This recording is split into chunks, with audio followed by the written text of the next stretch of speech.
નમસ્તે વિદ્યાર્થી મિત્રો, શારદા સંકુલ સંચાલિત શ્રી વિવેકાનંદ માધ્યમિક અને ઉચ્ચતર માધ્યમિક સ્કૂલ ઠાસરા આપ સૌનું હાર્દિક સ્વાગત કરે છે. મારું નામ રાઠોડ રાજેશ કુમાર. આજે આપણે ધોરણ 10 ગુજરાતી વિષયમાં 11મું કાવ્ય શિકારીને એના વિશે અભ્યાસ કરીશું વિદ્યાર્થી મિત્રો. તો જોઈએ શિકારીને. શિકારી શબ્દ એ પ્રચલિત છે, જે પ્રાણીઓ પક્ષીઓનો શિકાર કરતો હોય, એમને મારી નાખતો હોય, એને શિકારી કહેવાય. કાવ્યના કવિ છે કલાપી. સરસ મજાનું ચિત્ર અહીં આપેલું છે. કલાપી એ એમનું ઉપનામ છે. જન્મ 26/1/1874, અવસાન 9/6/1900 સાલમાં થયું હતું વિદ્યાર્થી મિત્રો. એમનું મૂળ નામ શું છે? સુરસિંહજી તખ્તસિંહજી ગોહિલ છે. અમરેલી જિલ્લાના લાઠીના રાજવી પરિવારમાં તેમનો જન્મ થયો હતો. ખૂબ મોટા પરિવારમાં એમનો જન્મ થયો હતો. કલાપીનો કેકારવ સંગ્રહમાં તેમની કવિ તરીકેની પ્રતિભાનો પરિચય થાય છે. પ્રકૃતિના મનોહરી દ્રશ્યો અને માનવ હૃદયના ભાવો તેમની કવિતામાં કેન્દ્ર સ્થાને છે.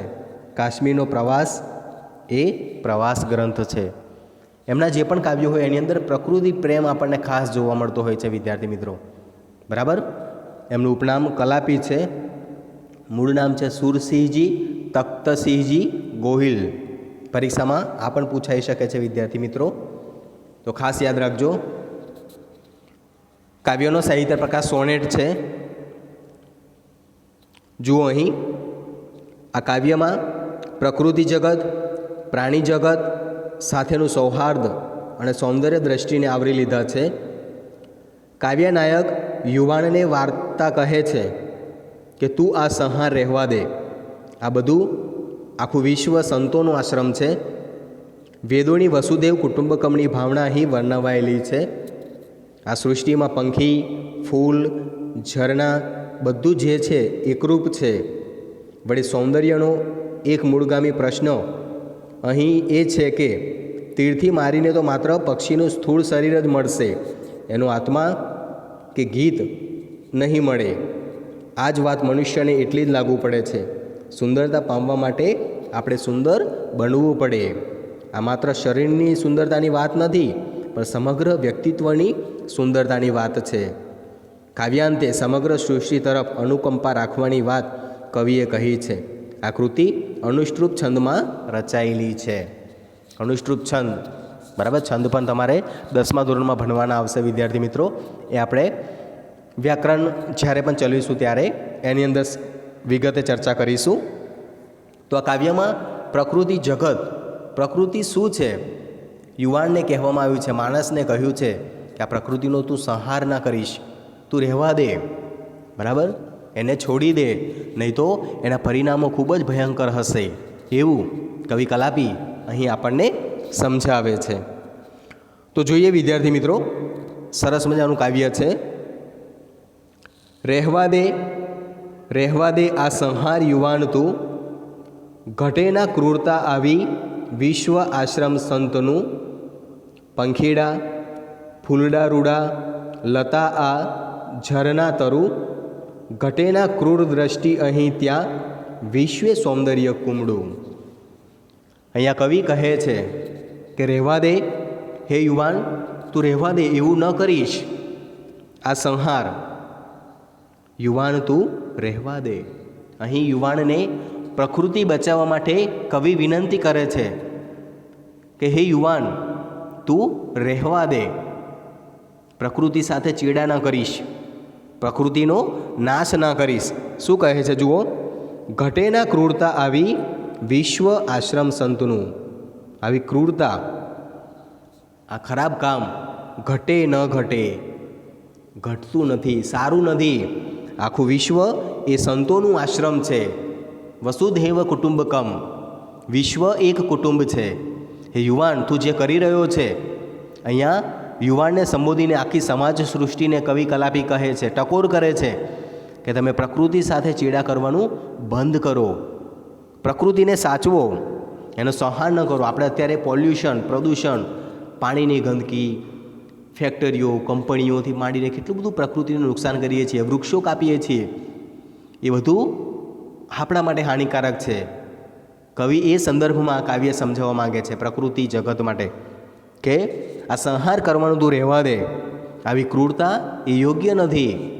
આખું વિશ્વ એ સંતોનું આશ્રમ છે. જેવું સંતને આપણે માન આપીએ છીએ, સન્માન આપીએ છીએ, એવી રીતે આ આશ્રમને, આ જગતરૂપી આશ્રમને તારે સાચવવાનો છે. એનો સંહાર તું કરીશ નહીં. જુઓ, સંતોના આશ્રમમાં શું શું હોય, કઈ કઈ બાબત આપણને જોવા મળે. આશ્રમ, આખું વિશ્વ એ એક કુટુંબ છે. તો વિશ્વમાં પંખીઓ, પંખીડા એટલે પક્ષીઓ, ફૂલડા, ફૂલો, જુદા જુદા ફૂલો, ગુલાબ, મોગરો, ચંપો, ચમેલી, ગલગોટો, બધા જ ફૂલોની વાત કરી છે.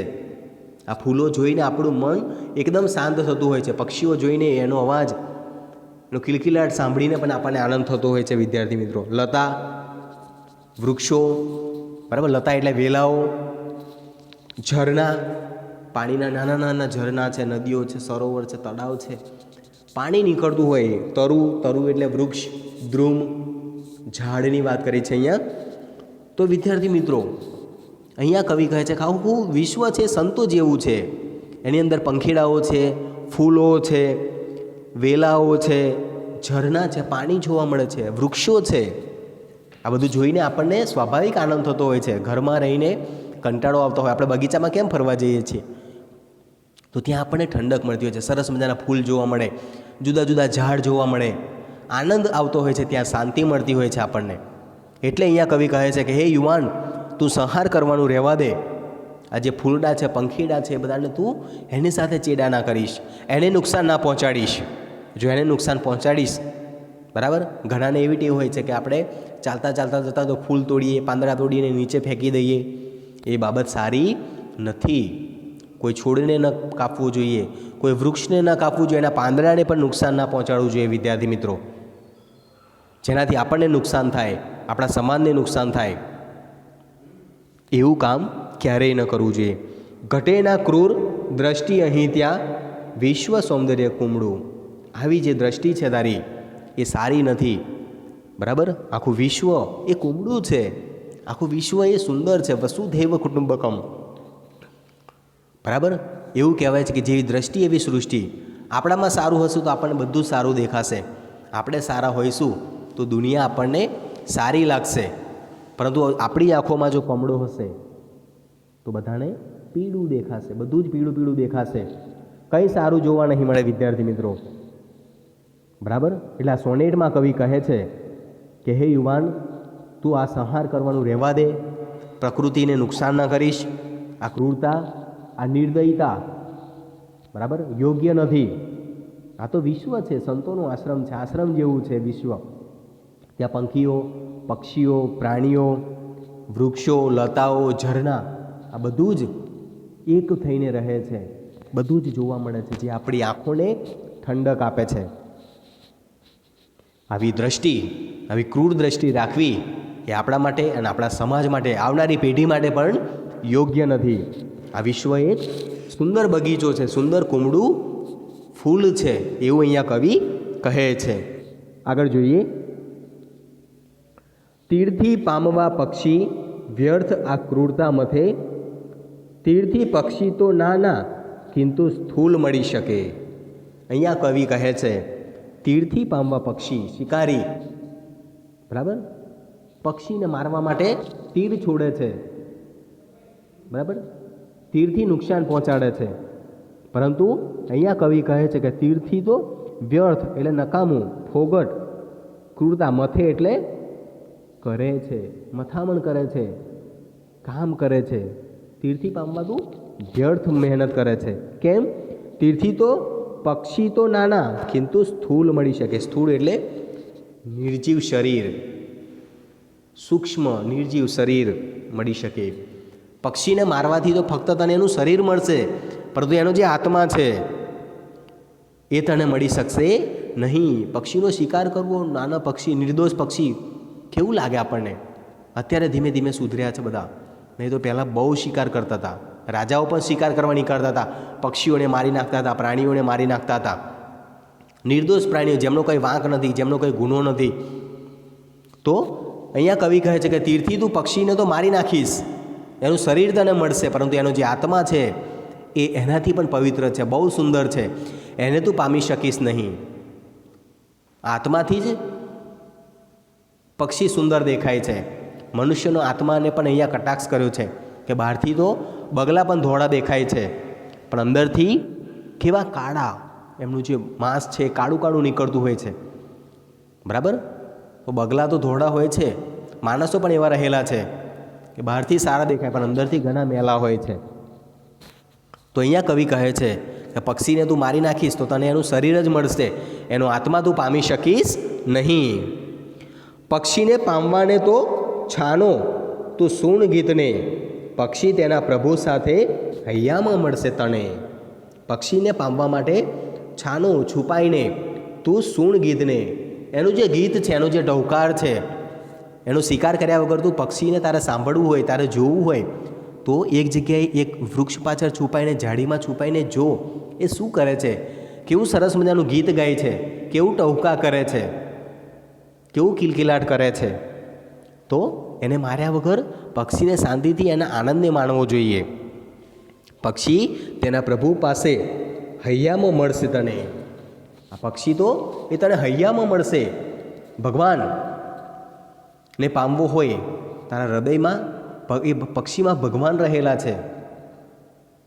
બરાબર? એનો જે અવાજ છે એને માર્યા વગર, એનો શિકાર કર્યા વગર તું એની કુદરતી જે ભગવાને બનાવટ બનાવી છે, શાંતિથી એને જુઓ, એનું ગીત તું સાંભળ, તને તારા આત્માને પણ શાંતિ મળશે. એને મારી નાખવાથી તો ફક્ત તારું એનું શરીર જ મળશે, એના આત્માને તો તું હાથ પણ નહીં લગાડી શકે, એટલું પવિત્ર એ વૃક્ષ છે. બરાબર? અને એનું સૌંદર્ય પામવું હોય તો આપણે શાંતિથી છુપાઈને જોવું પડે. જો આપણે ઉતાવળ કરીએ તો એ ઉડી જાય, એને ખબર પડી જાય કે કોઈક મને અહીંયા મારવા આવ્યું છે, જુએ છે. પણ શાંતિથી એને નિહાળીએ તો એનો આનંદ, બરાબર છે, જુદા મોર ટહુકા કરે, કબૂતર છે, કોયલ છે, તો કેવા અવાજ, કે ભગવાને કેવા બનાવ્યા છે વિદ્યાર્થી મિત્રો. તો આ નિર્દોષ પક્ષીને મારવું તો હત્યા છે, એ તો પાપ છે. આ વિશ્વનું આશ્રમ છે, સંતોનો આશ્રમ છે, અને એમાંય આપણો ભારત દેશ, બરાબર, એ તો મદદ કરવામાં પ્રસિદ્ધ છે, એકબીજાની સેવા કરવામાં. પક્ષીઓને પાડે છે ઘરમાં, એની હત્યા નથી કરતા, એને મારતા નથી. તો કવિ અહીંયા કહે છે કે પક્ષીને મારવાથી નહીં પણ પ્રેમથી એની નજીક જઈને એના ગીતો તું સાંભળ, એનો અવાજ તું સાંભળ, એને છુપાઈને જો, એની સુંદરતાને તું નિહાળ, તો તને ખબર પડશે કે તું પ્રભુની નજીક પહોંચ્યો હોઈશ એવું તને લાગશે. આગળ જોઈએ વિદ્યાર્થી મિત્રો. સૌંદર્ય વેડફી દેતા નાના સુંદરતા મળે, સૌંદર્ય પામતા પહેલાં સૌંદર્ય બનવું પડે. સરસ મજાની વાત કરી છે અહીંયા વિદ્યાર્થી મિત્રો કે સૌંદર્યને આપણે વેડફી દઈએ તો સુંદરતા મળતી નથી. સુંદરતા તો જોનારની આંખોમાં હોય છે. કોઈએ સરસ મજાનું કહ્યું છે, જેવી દ્રષ્ટિ એવી સૃષ્ટિ. આપણી દ્રષ્ટિ સારી હોય તો આપણને સારું જ દેખાય. સૌંદર્યને જો પામવું હોય તમારે તો પહેલાં સૌંદર્ય બનવું પડે. આપણે જોવાની દ્રષ્ટિ વિકસાવવી પડે. સુંદરતા વ્યક્તિમાં નથી હોતી, કોઈ પક્ષીમાં નથી હોતી, આપણી નજરમાં હોય છે. આપણને કમળો થયો હોય તો આપણને બધું પીળું જ દેખાય, આપણો મૂડ ના હોય તો આપણને બધું ખરાબ જ લાગે. બરાબર? આપણી દ્રષ્ટિથી આપણે જોઈએ છીએ. તો સૌંદર્ય વેડફી દેવાથી સુંદરતા મળતી નથી. સૌંદર્ય પામતા પહેલાં સૌંદર્ય બનવું પડતું હોય છે વિદ્યાર્થી મિત્રો. એટલે અહીંયા કવિ કહે છે કે સુંદરતા એ જોનારની આંખોમાં હોય છે, વ્યક્તિમાં હોતી નથી. આગળ જોઈએ. સૌંદર્ય ખેલવું એ તો પ્રભુનો ઉપયોગ છે, પોષવું પૂજવું એનો ઉપભોગ છે. બરાબર? સૌંદર્ય ખેલવું એ તો પ્રભુનો ઉપયોગ છે, પ્રભુ ખેલવે છે. પ્રભુ દરરોજ પ્રકૃતિને જગાડે છે, સૌંદર્યની સજાવટ કરે છે. કેટલી સરસ દુનિયા બનાવી છે જુઓ તમે. પૃથ્વી ગ્રહ, લીલો, જુદા જુદા પક્ષીઓ, માણસો જુદા જુદા. કેટલી અદ્ભુત રચના છે વિદ્યાર્થી મિત્રો. અને એને આપણે નુકસાન પહોંચાડીએ તો કેટલું મોટું પાપ આપણને લાગતું હોય છે. તો ભગવાને એનો ઉપયોગ બનાવ્યો છે. દરેક પશુ, દરેક પક્ષી, દરેક મનુષ્ય, દરેક વૃક્ષો, દરેક ઝાડ પાન, પશુ પક્ષીઓ, લતાઓ, ઝરણાઓ, પર્વતો, ડુંગરો, એ બધાની રચના સુંદર અહીંયા કવિએ કરી છે વિદ્યાર્થી મિત્રો. એને પામવું એ અનોખી રચના છે. પોષવું પૂજવું એ એનો ઉપભોગ છે. એનું પોષણ કરવું, એનું રક્ષણ કરવું, એની પૂજા કરવી એ જ આપણો ધર્મ છે. એને સાચવવું જોઈએ. પાંદડાને ફાડી ના નાખવા જોઈએ, વૃક્ષોને કાપી ના નાખવા જોઈએ. વૃક્ષોનો ઉછેર કરવો જોઈએ, વધુને વધુ વૃક્ષો ઉછેરીએ. એટલા માટે કવિ અહીં કહે છે કે એને પોષણ કરવું જોઈએ, એનું રક્ષણ કરવું જોઈએ. કોઈ નુકસાન પહોંચાડતું હોય તો એને રોકવું જોઈએ. વૃક્ષો નહીં હોય, પ્રકૃતિ નહીં હોય તો ગ્લોબલ વોર્મિંગ, કેટલી બધી ગરમી, અત્યારે વરસાદ પણ અનિયમિત પડે છે. આ બધું આપણું પરિણામ છે વિદ્યાર્થી મિત્રો. પ્લાસ્ટિકનો વધારે પડતો ઉપયોગ કરીએ છીએ, ગંદકી કરીએ છીએ. એટલે અહીંયા કવિ કહે છે કે માનસ, તું આ સંહાર કરવાનું રહેવા દે, રહેવા દે, રહેવા દે. આ સંહાર યુવાન તું, બધે છે આર્દ્રતા છાઈ, તેમાં કંઈક ભળવું ભલું. આર્દ્રતા એટલે ભીનાશ, છવાયેલી છે, એમાં ભળવું ભલું છે આપણા માટે. આ સંહાર કરવાનું તું રહેવા દે. પ્રકૃતિ, દુનિયા, વિશ્વને નુકસાન પહોંચાડવાનું રહેવા દે. વિશ્વ એક કુટુંબ છે. બધા સાથે મળીને જો કરીશું તો પ્રકૃતિ 16 કલાએ ખીલી ઉઠશે. બરાબર. ઇઝરાયલ જેવો દેશ, બરાબર, જે 80 પ્રકારના ગુલાબ થાય છે વિદ્યાર્થી મિત્રો. કેટલો બેસ્ટ દેશ હશે જ્યાં 80 પ્રકારની ગુલાબની ખેતી કરવામાં આવે છે, સારા સારા વૃક્ષો ઉગાડવામાં આવે છે. કાશ્મીરમાં જાઓ તમે, કાશ્મીરમાં રંગબેરંગી વૃક્ષો જોવા મળે. કેટલી પ્રકૃતિની અદ્ભુત રચના. કાશ્મીરને સ્વર્ગ કહેવામાં આવ્યું છે. કેટલી અદ્ભુત રચના પ્રકૃતિ, બરાબર છે. પશુ પક્ષી, પંખીઓ, મનુષ્ય, ઝરણા, પર્વતો, ડુંગરો, આ બધું પ્રકૃતિમાં આવી જાય છે. તો આ પ્રકૃતિ સાથે ચેડા કરવાનું અત્યારે, બરાબર છે, જમીનનું ખોદકામ કરીએ છીએ, બાંધ બાંધીએ છીએ, ગંદકી કરીએ છીએ, પ્લાસ્ટિક ફેંકીએ છીએ, જ્યાં આવ્યું ત્યાં ખાઈને પડીકા ફેંકી દઈએ છીએ. તો આ બધું પ્રકૃતિ સાથે નુકસાન છે વિદ્યાર્થી મિત્રો, જેની ભરપાઈ આપણે તો કરવાની જ છે, પણ આવનારો સમય પણ મોટી ભરપાઈ કરશે. બરાબર. હિમાચ્છાદિત પ્રદેશો ઓગળવા માંડ્યા છે, ભરતી ઓટ વધવા માંડી છે. તો અહીં યુવાનને કહેવામાં આવ્યું છે કે સંહાર કરવાનું તું રહેવા દે. આમ અહીંયા કવિ કલાપી સુરસિંહજી તખ્તસિંહજી ગોહિલે કાવ્યમાં પ્રકૃતિની 16 કલાએ વાત કરી છે કે પ્રકૃતિને નુકસાન ના પહોંચાડવું જોઈએ, પ્રકૃતિને આપણે સાચવવી જોઈએ. આગળ જોઈએ વિદ્યાર્થી મિત્રો, શબ્દ સમજૂતી આપેલી છે. સંહાર એટલે નાશ, પ્રબળ એટલે ધાત, રૂડું એટલે સારું સુંદર, આર્દ્રતા ભીનાશ, માયાળુપણું, લતા એટલે વેલ, ઘટવું એટલે શોભવું, તહણે એટલે તણે, સુણવું એટલે સાંભળવું, વિરુદ્ધાર્થી શબ્દ છે અહીંયા.